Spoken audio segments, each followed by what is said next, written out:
اگر کوئی شخص روزہ رکھنا چاہتا ہے لیکن صبح اس کی آنکھ نہیں کھلی، یا پھر یہ ہے کہ صبح وہ اٹھا، سحری بھی کی، کھانا بھی کھایا، لیکن وہ زبان سے روزے کی نیت نہ کر سکا، تو اس صورت میں اس کا روزہ ہو جائے گا یا نہیں ہوگا؟ تو گزارش یہ ہے کہ اگر کوئی شخص رات کو سوتا ہے اور صبح نیند نہیں کھلتی اس کی، لیکن صبح وہ باقاعدہ روزہ رکھتا ہے، پورا دن کھاتا پیتا نہیں ہے،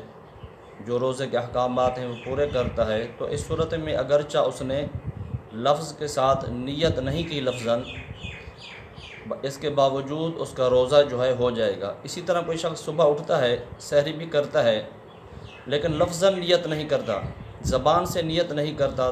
تو اس کا روزہ ہو جائے گا؟ تو اس کا جواب یہ ہے کہ اس کا بھی روزہ ہو جائے گا، کیونکہ نیت اصل میں دل کے ارادے کا نام ہے۔ تو وہ جب سحری کھا رہا ہے تو اس سے پتہ چلتا ہے کہ وہ روزہ رکھنا چاہتا ہے،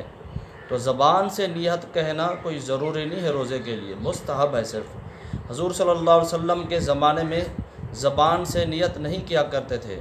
کیونکہ ان کی حضوری قلب اور اسی طرح اخلاص اللہ، توجہ اللہ، للہیت، ان سب چیزوں سے وہ لوگ جو تھے وہ سرشار تھے، تو ان کو زبان سے نیت کرنے کی ضرورت نہیں تھی۔ تو بعد کا جب دور آیا تو لوگوں کا ذہن، اسی طرح حضوری قلب، توجہ اللہ لوگوں کی کم ہو گئی، تو بزرگوں نے اس کو زبان سے نیت کرنے کو مستحب قرار دے دیا،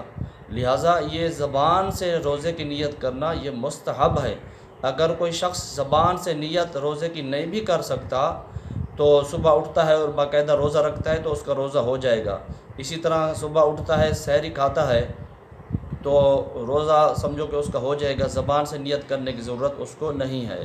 جو صبح اٹھ ہی نہیں پاتا، بالکل نیند ہی نہیں کھلتی، لیکن باقاعدہ صبح روزہ رکھتا ہے، لفظاً نیت نہیں کرتا زبان کے ساتھ، تو اس صورت میں بھی اس کا روزہ ہو جائے گا۔